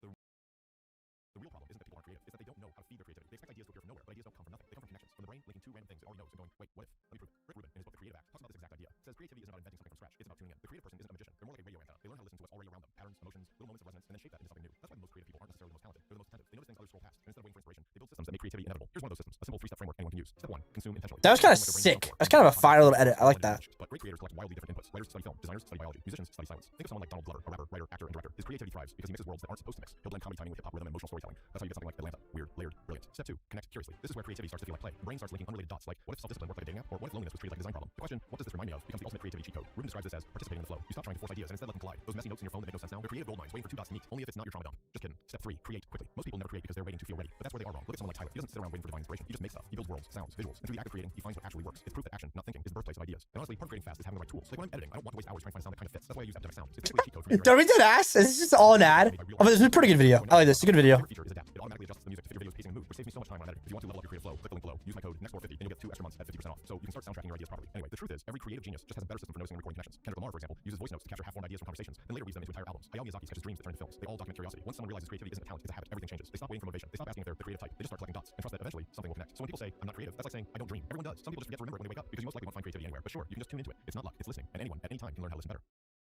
That's pretty fire. Pretty good video. But that is it for my lunch break. I am now slowly digesting that delicious mac and cheese I just had from Chick-fil-A. By the way, love Chick-fil-A. Chick-fil-A, if you want to sponsor Corked Up White Boy, hit my line. Hit my line. I can push your agenda if I get some free food. But yeah, that was fun. It was really cool. I am probably going to do some work and go to bed. So type. W mans. Is there any other content I can watch real fast? I like this Once Faded guy, by this. Once Faded guy makes like some cool bangers. This guy's super banger. Oh, is he dead? He hasn't uploaded in 2 months. No! This guy was cooking, bro. This guy was cooking.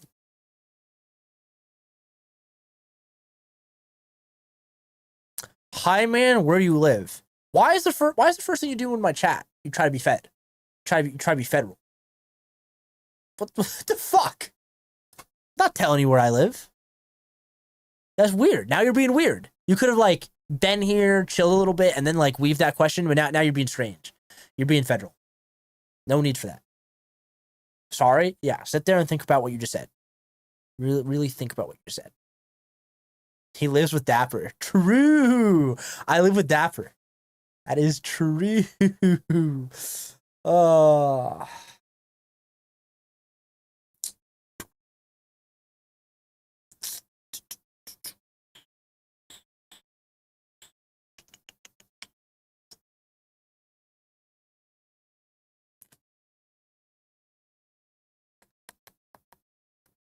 BizRev! Let's go! New BizRev video! This video is, I don't know exactly what the title is, something about getting your mojo back and knowing you're gonna have setbacks. You will have bad days, bad weeks, bad months. I am personally going through just some personal shit. I got sick really bad in June. Thought I recovered well from that. And then just this past week, this past Monday, throughout Wednesday, honestly, I literally couldn't move on Monday and Tuesday. I don't know what the hell happened. It was not good. It's my goat, dude. I went to New York over the weekend, so it could have been that, and I could have got something, but dude, it was super uncomfortable. I was like, I don't know what the fuck's going on with me. And then the business stuff, like, my whole, I don't know how to really explain this as best as I can, but my business, like, I want to get back to where it was. And we're not doing, 50, 60, 70 grand a month like we were. I want to get back to a point where we can get that. And I'm having this almost like identity crisis, if you will, where it's like I've been in my quote-unquote niche, my market for so goddamn long. And it's like, do I continue with this, or do I actually go to a better vehicle? Dealing with realtors is very, very frustrating, and I just go through that. And then some coaching applicants fell through, which they seem super solid on paper, and then they fell through, so I'm tightening up the sales process. But I want to make this post of, like, doesn't matter if you're multi-millionaire or freaking billionaire, you're gonna engage with me. I'm sorry, guys, I've got my fucking voice still, like, half in the share, but dude, it's like, you're going to go through setbacks all in life. And the only way that I've gotten out of my own ruts, I've gotten out of my own head, first thing is like, you gotta Oh, why learn tech? What's going on with why learn? Let's go down a little bit.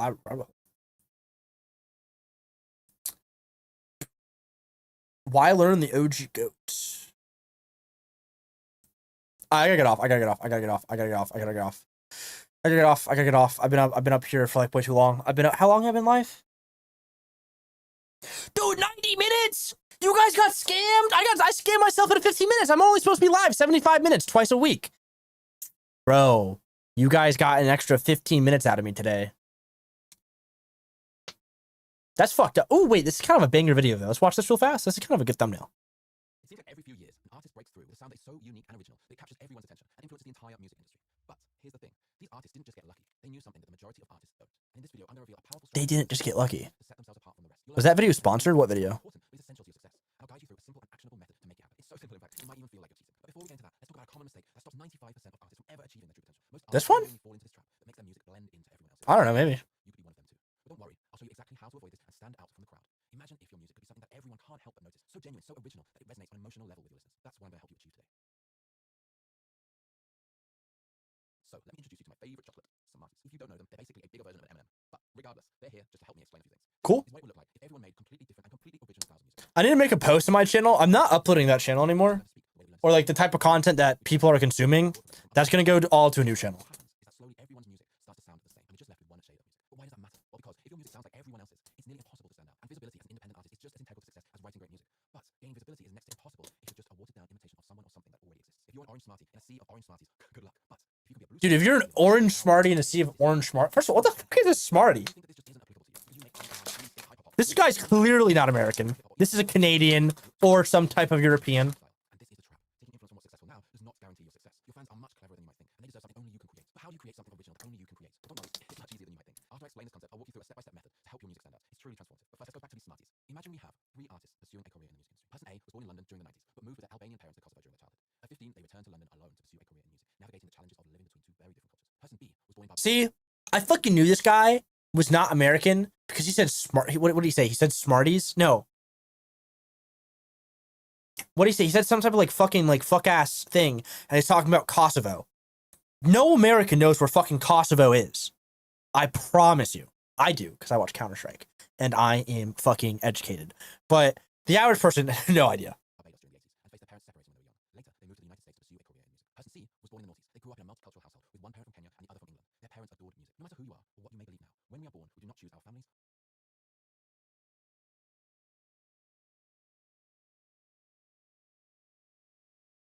I promise you, no educated man will know anything. Or nationalities. And as we grow I up, would we know. control over where, when, and how this happens. It just does. These surroundings and experiences shape us. And Hold on. your exposure Hold to on. these forms Hold on. into the tapestry of your Yo, let's get weird with it. Do you guys want to get weird with it? Let's get weird with it. Check this shit out. Check this shit out. We're gonna get weird. unique story. So if you can view the most influential songs of your life Oh fuck. I don't think this guy's British, but like this guy's something. Like is he Welsh maybe? through the lens of the person you are today, you will create. Okay. My guess is he's somewhere in the United Kingdom, right? But his parents are Albanian or Kosovoian from Kosovo, right? Okay. They're from like some like fuck ass country in that area that America may or may not have bombed in the early 2000s. He's definitely there. Let's check it out. Let's find out. Let's check it out. Oh, United Kingdom. Let's go a little bit deeper. Let's go a little bit deeper. Let's go a little bit deeper.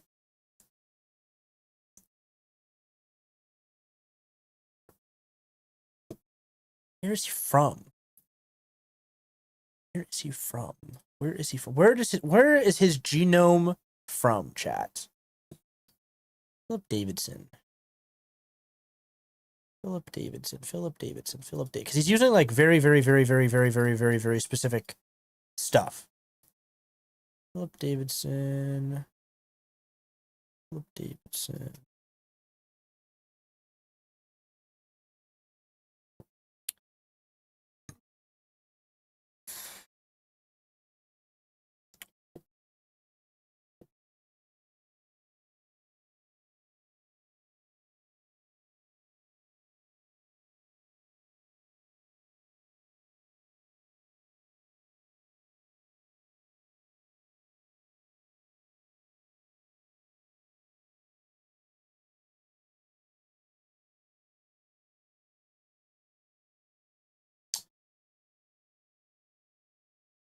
He's Southern British from London. Interesting. Well, we know he's British. I had pegged him for Wales, and we're not gonna get into it. I watched a video from him because it was a banger. It was a banger right here, and he was bringing up a lot of Albanian shit. He was like, Albania this, Albania that, and I was like, this guy's clearly like not American because he said like some fuck ass candy was like some fuck ass name.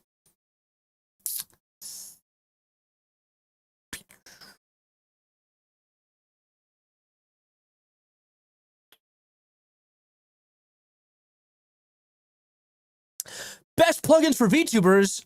My goat Phlox Labs has uploaded. I love Phlox Labs. She's my favorite. Don't you got work and got sleep? Yes, I do. Whoa, Jack-o'-lantern Whopper! I gotta get off YouTube.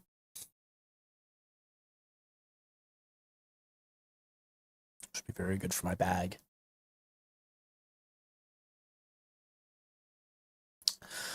I'm gonna go off now because if I don't, I will crash out. Actually, I've already crashed out today. Also, my stomach hurt really bad. My stomach hurt. Yeah.